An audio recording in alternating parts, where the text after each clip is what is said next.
Bom, pessoal, vamos fazer então aqui uma aula agora sobre o Renascimento no norte europeu, tá? Alguns nomes importantes que não fazem parte daquele Renascimento clássico, né, italiano e tal. Então botei aí alguns nomes interessantes, né? Jan van Eyck, Hieronymus Bosch, Hans Holbein, certo? Enfim, Peter Bruegel, o velho, né, conhecido como velho porque tinha o novo também, mas por incrível que pareça, tá? Enfim, alguns nomes interessantes aí desse renascimento que não é propriamente italiano e que eu diria que é bem mais simbólico que o italiano, né? Embora o italiano seja mais conhecido, mais famoso pela sua perfeição, o renascimento norte-europeu, principalmente da região de Flandres, ali no norte, da Bélgica, sul da Holanda, ele é muito alegórico, vocês vão ver muitas representações de símbolos, tá? Que nem eu vou mostrar aqui para vocês. Vamos começar com esse quadro aí chamado O Jardim das Delícias Terrenas, de Hieronymus Bosch, né? Um dos quadros mais simbólicos de toda a história da cultura ocidental, tá, gente? Ele nasceu nos Países Baixos, ali na Holanda, e é um estilo que não tem precedentes, pelo menos até Bruegel, né? Bruegel, que traz também um tipo de pintura mais de cenário, de paisagem, uma perspectiva mais de longe, assim. Embora o tipo de arte, o tipo de alegoria, né, que traz no Bosque só vai ser trazido muito depois, assim, pelos surrealistas, né? Como a gente vai ver em alguns detalhes, algumas cenas aqui desse quadro, tá? Então vocês têm um tríptico, né? Porque ele é dividido em três partes, né? Que se fecha, que se dobra, que nem eu vou mostrar para vocês, tá? De características extremamente medieval, né? Uma perspectiva bastante pessimista, uma visão super moralizante, né? Embora não pareça, né? Porque não foi muito bem aceito em igrejas pela questão do pecado, da nudez e tal, mas sim ele traz uma perspectiva a partir do grotesco moralizante, né? Meio Nelson Rodrigues assim, né? De mostrar o bruto, de mostrar o grotesco, de mostrar o feio para dizer o que não é para fazer, tá? Assim, entre o bem e o mal, né, que são as duas pontas, né, ali o paraíso antes do pecado e o inferno lá à direita, vocês têm bem no centro, né, a vida dos pecados, da luxúria, da lascívia que nós vivemos aqui neste mundo real, né? Então a obra traz um simbolismo super alegórico a ponto de influenciar gerações, né, principalmente destacando aí o surrealismo, né, que é uma das vanguardas modernistas que vai olhar muito para essa estrutura do Bosque. Afinal de contas, vários psicanalistas vão falar dessa obra tardiamente, como Gustav Jung, certo? Bom, essa primeira imagem aqui, tá, gente, é o tríptico fechado, tá? Então, esse é muito interessante, tá? Porque o Bosque ele fez questão de pintar o fundo, tá? A parte traseira do tríptico para quando ele estiver fechado, tá? Então essas duas alas assim, ó, que se fecham assim, é a parte do paraíso e a parte do inferno, né? E elas mostram aí antes da criação, né? Diz a lenda, né? A lenda não, né? Mas diz a história da arte que ela ficava na maioria do tempo fechada, né? E que só era aberto para dias festivos, tá? E esse momento que vocês têm aí congelado, vocês vê aí a separação das trevas com a luz e tal, supostamente é o terceiro dia de criação de Deus. E Deus estaria lá em cima, ó, à esquerda. Tanto que tem uma frase aí na sequência do Gênesis, vou tentar me lembrar, mas é uma... Não vou me lembrar. Mas é uma coisa de e Deus planejou e Deus criou, tá? Não me lembro exatamente, não fiz uma anotação sobre isso, porque eu jurei que eu ia lembrar, tá? Mas é Deus planejou e Deus criou, e aí ele tá criando supostamente no terceiro dia, separando a luz da sombra, fazendo os mares ali embaixo, né? Com essa visão bizarra de que a Terra é redonda, né? Mas vejam que mesmo com a Terra redonda, supostamente a gente não viveria na superfície, né? A gente viveria numa parte plana ali embaixo, né? Então é interessante vocês terem essa consciência, né, de que a obra ela era, entre aspas, a maioria do tempo fechada, né? O tríptico era fechado e aí quando se abria dava taran, o Jardim das Delícias nas suas três divisões aí, certo? Vamos começar analisando a primeira parte, que é o paraíso, né? Que é a parte, digamos, do bem, tá? Vocês têm ali bem centralizado a fonte da vida, só que reparem que essa fonte da vida ela tá cercada por algumas coisas bastante esquisitas ali, e bem no centro tem uma coruja. Olha lá no buraquinho preto ali tem uma coruja, um significado de feitiçaria. Era mais ou menos uma alegoria de tipo, embora nós estamos no paraíso, embora nós estamos falando da fonte da vida, tudo tem a tentação, tudo tem o problema, e a gente tem que desviar desses problemas.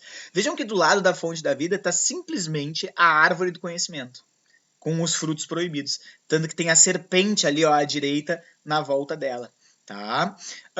Um outro fator interessante de analisar são alguns animais bastante que não fazem parte do nosso mundo real, né? Lá tomando água vocês têm um unicórnio. Aqui à esquerda, desculpa, da minha direita, nesse lado aqui, ó, tá? Olhem aqui embaixo, vocês vão ver, deixa eu ver se a setinha aparece aqui, ó. Tem um lagarto de 3 cabeças, né? Vocês vão ver também aves de 3 cabeças, né? Alguns animais meio surreais, uma girafa meio esquisita, esse animal aqui do lado aqui, ó, que a gente não consegue identificar exatamente o que é. Agora eu queria chamar a atenção que esses animais não estão em plena harmonia, né? A gente vê aqui um leão comendo um veado, né? E na próxima cena vocês vão ver um gato comendo um rato, né? Então há o mundo selvagem e há uma espécie de conscientização de que nós não podemos ser assim, né? De que o nosso comportamento precisa superar o do mundo dos animais, tá? Vamos focar agora na parte de baixo dessa primeira cena, que é o momento onde Deus está criando a Eva a partir de Adão. Né? Agora reparem que esse Deus é muito parecido com Jesus Cristo, né? Não é aquele Deus velho do Michelangelo, né? É um Deus quase Cristo, né? E a gente sabe que ele está apresentando a Eva para o Adão, porque o Adão provavelmente estava dormindo, né? E aí o Adão olha para Eva e há uma certa sensualidade nesse olhar. Né? Ele está meio assim curioso o que está acontecendo. E a Eva desvia o olhar, se vocês olharem, ela está olhando para baixo, meio um pouco constrangida com o que aconteceu ali. Certo? Ali as cenas que eu falei, né, de alguns animais caçando outros, a gente vê aves caçando rãs, a gente vê o gato, o quase meio onça ali, caçando um rato. E eu queria destacar que há uma ideia moralizante de bondade de Deus, porque vejam quantas árvores frutíferas tem atrás, né? Cheio de frutas na qual Adão e Eva poderiam comer, mas não, né? Preferiram comer da árvore pecaminosa, a árvore do conhecimento. Certo? Bom, aí a gente salta para o meio, que é o verdadeiro jardim das delícias, né? Que é onde acontece os pecados, tá? E eu queria, antes de tudo, já mostrar, se vocês olharem, deixa eu trazer a setinha aqui, ó, bem na direita aqui, ó, bem escondido, quem está aqui, pessoal? As únicas pessoas de roupa, Adão e Eva, tá? Porque conta-se que eles, né, depois de serem expulsos, né, do paraíso, se vestiram, né, pelo pudor da moral que eles criaram e se esconderam dentro de uma caverna. Então é meio que um registro aí desse pudor aí que ficou, certo? E aí vocês têm basicamente cenas aí de lascívia, de luxúria, relações sexuais abusivas, né? Uma coisa, enfim, um jardim das lascívias terrenas, né? Das delícias terrenas. Eu queria destacar lá bem no centro, ó, vou até voltar, bem lá centralizado aqui, ó, né? Ganhando bastante destaque, vocês têm uma cena muito curiosa, que é o chamado banho das Vênus, porque tem várias mulheres tomando banhos nuas ali no meio, e vários homens cavalgando à volta, tá? E o cavalgar, né? Até hoje há esse sentido meio sexualizado, mas o cavalgar desde aquela época ele já tinha um sentido de luxúria, de sexualização, tá? Então essa cena e essa circularidade dos homens cercando as mulheres com os cavalos enquanto elas tomam banho nuas é a amplificação do pecado que está acontecendo aí. E qual é a consequência desse pecado todo? O inferno, né? Vamos voltar lá para a cena inicial, né, que vocês têm a última partezinha ali, é o pecado gerando o inferno, as consequências. E aí esse inferno é extremamente alegórico, tá? Tanto que eu até separei aqui a frase do Carl Jung, que o Jung diz: Bosque, o descobridor do inconsciente, né? Porque o inconsciente nosso, né, ele tende a amplificar, ele tende a alegorizar, a metaforizar, né, os nossos sentimentos de culpa, justamente pelos nossos desejos, né, pelos nossos desejos, que muitas vezes esses desejos inconscientes não são aceitos, às vezes, pela moral, né, pelas nossas noções éticas de realidade e tal. E às vezes eles precisam se realizar, esses desejos, sob formas metafóricas no nosso inconsciente, né? Então a gente tem coisas bastante grotescas, né? Já anteriormente, se vocês olharem no paraíso, já tinha coisa alegórica. Olhem aqui embaixo, por exemplo, essa pessoa aqui, ó, bem aqui embaixo, comendo um morango gigante, né? Aqui também, ó, tem frutas gigantescas, frutas inclusive perto das genitálias, como aqui onde eu tô passando a setinha, certo? Porque o comer o fruto acabou virando um símbolo do pecado e da sexualidade, né? Então o morango tinha coisa do sangue, né? Da carne, digamos assim, né? O que escorre, né? O que se baba e tal. Então aqui já tinha um poderio, né? Uma potência alegórica. Mas no inferno isso tudo vai ser amplificado. Olhem só, não há imagens, né, muito reais aí. A gente vê instrumentos musicais gigantes, que lembra que o instrumento musical era o símbolo do amor, da paixão, dos prazeres sensitivos, né?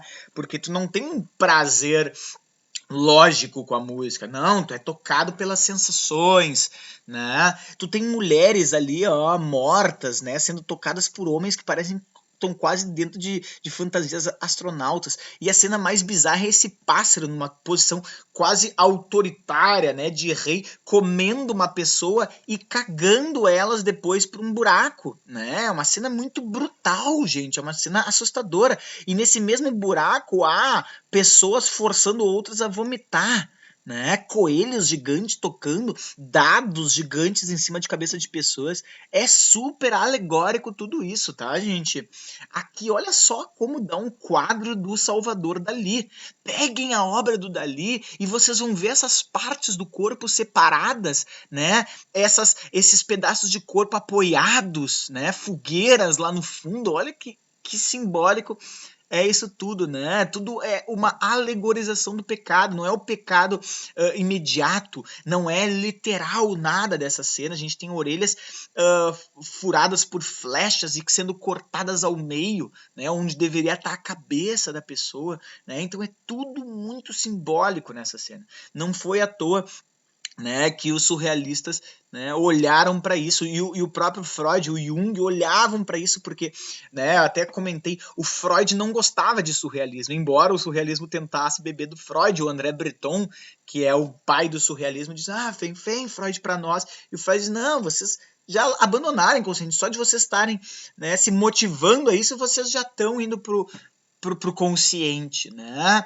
E por isso que o Freud gostava de obras antigas, porque na antiguidade não havia esse compromisso em tentar explorar o inconsciente. O inconsciente surgia à tona, naturalmente, espontaneamente, nos atos falhos e na própria arte.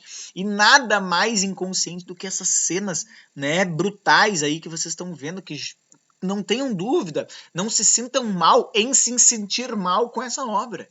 Né? Não se julguem, nossa, eu não gosto disso, mas não tem que gostar, porque isso aí é representações, né, da brutalidade que o nosso inconsciente é capaz de fazer, da metaforização, de se sentir culpado, de achar coisas nojentas, grotescas, mas ao mesmo tempo desejá-las.